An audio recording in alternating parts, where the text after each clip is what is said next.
10 ఏళ్ల తర్వాత అదే కాంగ్రెస్ హయాంలోనే ఆ కాలపరిమితి ముగిసిపోవడం, క్రమక్రమంగా విత్డ్రాయల్ అంటే ఉపసంహరణ ప్రక్రియ ప్రారంభం కావడం, ఈ మొత్తం 10 ఏళ్ల కాంగ్రెస్ ఇచ్చినటువంటి ఆ విభజన చట్టాలు, హక్కులు ఏవి హామీ సరిగ్గా జరగలేదని పోరాడిన వాళ్ళు మీరు ఫ్రంట్ రోల్లో ఉన్నారు, యూఆర్ ది ఫ్రంట్ వారియర్. మీకు ఈ సందర్భం ఎలా అనిపిస్తుంది సార్?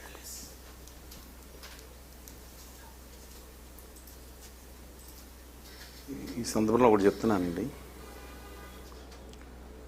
నేను 13.5 కోట్ల తెలుగు జాతి కోసం నిలబడినాను. ఎందుకంటే ఇవాళ కూడా మహబూబ్నగర్లో కానివ్వండి, ఆదిలాబాద్లో కానివ్వండి, ఖమ్మం జిల్లాలో కానివ్వండి, గిరిజనుల కోసం అంటే నేను ఇక్కడ హెల్త్ క్యాంప్ పెట్టినా. నెక్స్ట్ ఇవాళ కూడా రాష్ట్రం అనేది విడిపోయింది. తెలుగు జాతి మానసికంగా ఒక్కటిగా ఉండాలని కోరుకుంటున్నాను. హక్కుల కోసం మొట్టమొదటి నా జీవితంలో ప్రాధాన్యత అదే. తర్వాత మిగతా వాళ్ళకి మన కాశ్మీర్ కావాలి, అస్సాం కావాలి, దేశం దట్స్ సెండబిలిటీ. తర్వాత నా తెలుగు జాతి తర్వాత నా దేశం ప్రపంచం నెమ్మదిగా ఉండాలని కోరుకుంటుంది, స్టెబిల్ ఇష్యూ. కానీ అక్కడ జరుగుతున్న ఒక 2-3 విషయాలు ప్రస్తావించారు. దురదృష్టం ఏంటంటే విభజన విధానం జరిగింది, విభజన అయిపోయింది కానీ నేను కామెంట్ చేయనండి. విభజన విధానం మాత్రం దుర్మార్గంగా జరిగింది. కాంగ్రెస్ పార్టీ చేసిన విధానం, మిగతా వాళ్ళు దాన్ని సహకరించిన విధానం ఏదైతే ఉందో చాలా దుర్మార్గంగా జరిగింది. చట్టంలో పెట్టకుండా కొన్ని అనేకం చేశారు. ఇవాళ కూడా తెలుగు విశ్వవిద్యాలయం దగ్గర నుంచి అనేకం ఇవాళ కూడా విభజన కాలేదు, ఆస్తులు విభజన కాలేదు. ఆర్టీసీ నీటిపారుదల ప్రాజెక్టులు ఏదైతే ఉన్నాయో వితిన్ 6 monthsలో కనుక కాకపోతే కనుక 2 రాష్ట్రాలు చేయాలి అంటున్నారు. నేను సబ్జెక్ట్ దీంట్లో కూడా వస్తాను, out of condition just difference చేస్తాను, దీంట్లోకి వస్తాను. ఓకే, ఇవాళ అది కూడా లేకుండా 6 నెలల్లో కేంద్రం చేయాలంటే తాంబూలాలు ఇచ్చాను తన్నుకు సావండి. ఇక్కడ తెలుగు జాతి తమలో తాను కొట్టుకుని ఢిల్లీ పాఠశాల వాళ్ళ దగ్గర రావాలనే ఉద్దేశం ఉందేమో. అందువల్ల as far this is concern అండి, ఇవాళ పెట్టింది కాదు. ఇవాళ రాష్ట్ర వ్యాప్తంగా కూడా అనేక యూనివర్సిటీలు ఏదైతే ఉన్నాయో మిగతా ప్రాంతానికి ఒక 15% స్థానిక యూనివర్సిటీ కేటగిరీలో తీసుకుని ఉస్మానియా యూనివర్సిటీ కానీ, ఈవెన్ కాకతీయ యూనివర్సిటీ కానీ, మళ్ళీ చెప్తాను ఉస్మానియా యూనివర్సిటీ మళ్ళీ కాకతీయ యూనివర్సిటీ వేరు, ఆ సర్కిల్ ఏదైతే ఉన్నా, అలాగే ఆంధ్ర యూనివర్సిటీ ఆ 15% ఏదైతే ఉందో అది నాన్ లోకల్ దాంట్లో ఉన్న దాంట్లో మెరిట్లో భర్తీ చేసి నాన్ లోకల్ అంటే యూనివర్సిటీకి నాన్ లోకల్ అంతే. అంటే కోసరాజన ఇది ఓయూ యూనివర్సిటీ అంతా తెలంగాణ పరిధిలో ఉన్నదంతా ఓయూ యూనివర్సిటీ కింద వస్తుంది. ఇప్పుడు చేశారు. అలాగే నెల్లూరు నుంచి శ్రీకాకుళం దాకా అది ఇప్పుడు చేశారండి. ఇంత ముందు ఉన్నప్పుడు వివిధ యూనివర్సిటీలు టేకప్ చేసి ఒకవేళ ఉస్మానియా యూనివర్సిటీ కావాలంటే రాష్ట్ర వ్యాప్తంగా అది మెడికల్ ఎంట్రన్స్ ఎగ్జామినేషన్ ఒక లీడ్ యూనివర్సిటీ ఉండేది. సరే, coming back to this point, ఇవాళ నేనేం ఒక విధంగా తప్పుపట్టట్లేదండి. తమ హక్కుల కోసం, ఆత్మగౌరవం కోసం, ఉప ప్రాంత అస్తిత్వం కోసం ఏదైతే పోరాడారో దానికోసం ఇవాళ 10 సంవత్సరాలు అయింది. 10 సంవత్సరాలు నేను ఆంధ్రప్రదేశ్ నాయకత్వాన్ని ప్రశ్నిస్తున్నాను. ఇవాళ కూడా ఒక మంచి హాస్పిటల్ లేక ఇబ్బంది జరుగుతుంటే ముఖ్యమంత్రితో సహా మిగతా వాళ్ళందరూ కూడా ఒక రాష్ట్రంలో పక్క రాష్ట్రాన వెళ్ళి అక్కడ హాస్పిటల్లో వైద్యం పొందాల్సిన పరిస్థితులు అంటే హాస్పిటల్స్ కూడా డెవలప్ చేసుకోలేకపోయారు. ఇవాళ తెలంగాణలో ఇది రాష్ట్రం ఏర్పడిన తర్వాత అప్పుడు మొత్తం 35 మెడికల్ కళాశాలలు అండి. మీరు లెక్కేసుకుంటే మీరు గమనిస్తే 360 అప్రాక్సిమేట్లీ మారుతూ ఉంటాయి. లాస్ట్ ఇయర్కి ఈసారికి ఏది ఇంజనీరింగ్ కళాశాలలో దాంట్లో మోస్ట్లీ టెక్నికల్ ఎడ్యుకేషన్ గురించి జరుగుతుంది. ఇప్పుడు మనం మెడికల్ ఎడ్యుకేషన్, టెక్నికల్ ఎడ్యుకేషన్ గురించి ఎక్కువ జరుగుతుంది. అలాగే మన యూనివర్సిటీలోనేమో ఇప్పుడు ఎంటెక్, బయోటెక్నాలజీ ఈ సీట్ల గురించి కూడా ఉన్నాయి. అందువల్ల ఇవాళ అది తక్కువ అయిపోయిన సందర్భం.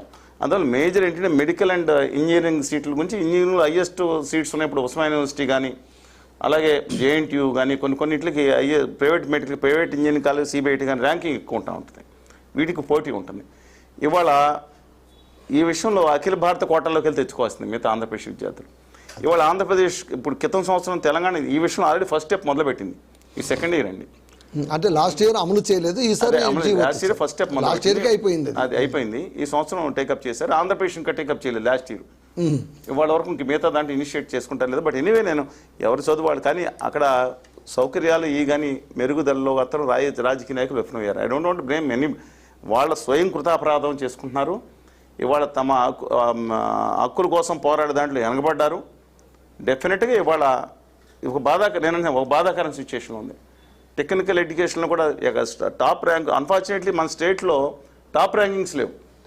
తమిళనాడు అప్పుడు మీరు ఐఐటి గ్రాడ్యుయేట్స్ తీసుకుంటే క్రమేణా తెలుగు రాష్ట్రాల యొక్క ప్రాతినిధ్యం పడిపోతూ ఉంది.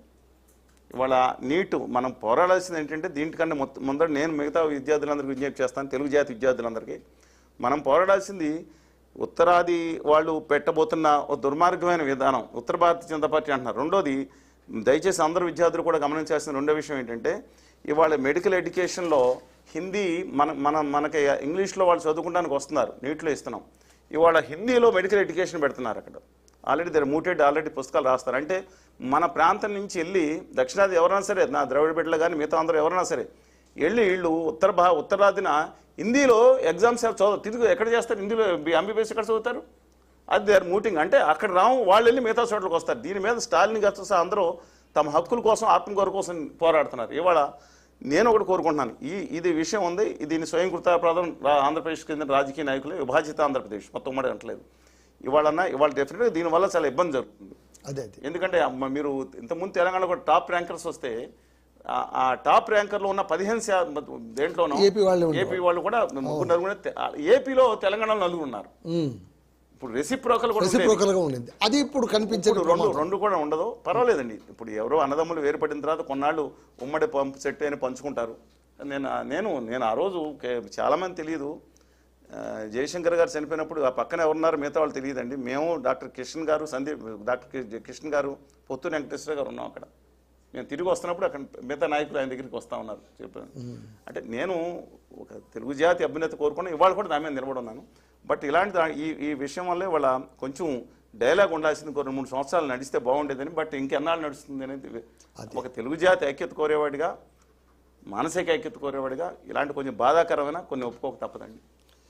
సార్ కోటిరెడ్డి గారు, యాజ్ ఏ సీనియర్ జర్నలిస్ట్గా ఈ సందర్భాన్ని అంటే ఒకటి గమనించాల్సింది ఏంటంటే 10 ఏళ్ళు పూర్తయిపోయింది. అప్పట్లో 10 ఏళ్ల పాటు మనం అంటే వెంటనే విడిపోయేది వద్దు, హైదరాబాద్ లాంటి అత్యంత ప్రాధాన్యమైన అంటే ఉమ్మడి రాష్ట్రంలోన అత్యంత ప్రాధాన్యమైన, ఎందుకంటే ఉమ్మడి ఆంధ్రప్రదేశ్లో ఉన్నప్పుడు శ్రీకాకుళం నుంచి మొదలుకొని ఇక్కడ కరీంనగర్ దాకా తీసుకున్నా కూడా ప్రతి జిల్లాలో కూడా ప్రతి ఇంటిలో కూడా కనీసం ఒకరు హైదరాబాద్లో ఉన్నటువంటి పరిస్థితి.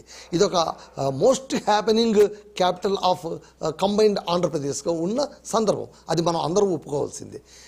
కానీ హైదరాబాద్ను వదులుకోవాల్సి వచ్చింది. సరే, అప్పట్లోనే మద్రాసు వదిలొచ్చారు, ఇప్పుడు హైదరాబాద్ ఆంధ్రప్రదేశ్ వాళ్ళు ఎప్పటికప్పుడు వదులుకుంటూనే ఉన్నారు అనేటువంటిది ఒకటైతే ఉంది. కానీ 10 ఏళ్ళు దాటిన తర్వాత కూడా ఇప్పుడు ఈ జీవో తీసేస్తూ వచ్చింది, కొత్తగా సవరిస్తున్నాము ఇక తెలంగాణ వాళ్ళకే అంటే, అయ్యో తెలంగాణ వాళ్ళకేనా అనుకునే పరిస్థితిలో ఇంకా ఆంధ్రప్రదేశ్ ఉండడం అనేటువంటిది దేనికి చిహ్నం అంటారు? వాస్తవంగా అంటే శ్రీనివాస్ గారు చెప్పింది అయితే ఒక వాస్తవం. విభజన జరిగినటువంటి తీరు ఈ రోజు కూడా ఎవరు దాన్ని యాక్సెప్ట్ చేసే స్థితి లేదు. జరిగిపోయింది, 2 రాష్ట్రాలు విడిపోయాయి, ఎవరికి వాళ్ళు స్వయం ప్రతిపత్తి వాళ్ళకు వాళ్ళు చేస్తూ ఉండొచ్చు. కానీ జరిగినటువంటి తీరు మాత్రం ఈ రోజుకి కూడా దాని మీద ఉన్నటువంటి విమర్శలకు సమాధానం చెప్పుకోవాల్సినటువంటి పరిస్థితులు ఈ రోజుకి కాంగ్రెస్ ప్రభుత్వం మీద ఉన్నాయి. సరే, రాష్ట్ర ప్రభుత్వం కాకపోవచ్చు, సెంట్రల్లో ఆ రోజు జరిగినటువంటిది అందరూ చూశారు, పార్లమెంట్ హౌస్ మూసేయడం ఇవన్నీ జరిగింది. సరే, ఆ రోజు అప్పటికి అంటే ఇప్పటి వరకు పరిపాలించినటువంటి పాలకులు ఎవరున్నా సరే ఆంధ్రప్రదేశ్ నుంచి అంటే ఇప్పుడు విభజిత ఆంధ్రప్రదేశ్లో ఉన్నటువంటి కీలకమైన జిల్లాల నుంచే ముఖ్యమంత్రులు ఉన్నప్పటికీ కూడా అభివృద్ధి మొత్తాన్ని కేంద్రీకృతం చేసిందంతా కూడా హైదరాబాద్ చుట్టూ చేసుకొచ్చారు. ఆ కారణంగానే ఆ రోజున అంతగా పోరాడాల్సి వచ్చింది. అంటే విభజన జరిగితే ఏదో జరిగిపోతుందని కాదు,